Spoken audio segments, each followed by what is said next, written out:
Bubutasan muna natin ito guys. At tsaka na natin ayusin yung itsura ng kwintas kapag nabutasan na.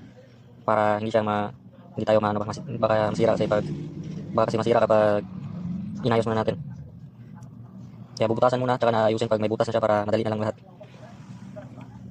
Simpleng itsura lang ng kwintas pero makatulong na rin ito sa taong magdadala. Mabuti na yung meron na ganito kaysa wala. Susuot lang niya ito palagi o dadalhin palagi.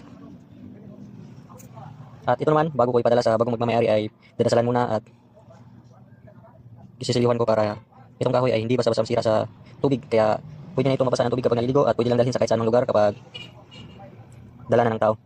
Susuot lang palagi at maganda kung huwag mong alis-alisin sa katawan mo. Pangkalatang proteksyon ang taglay nito at meron na rin itong kasamang proteksyon sa mga bad spirits, mga witchcraft, kulam, musog, bati, tigalpo, proteksyon sa mga palipad hangin, ambush at iba pa.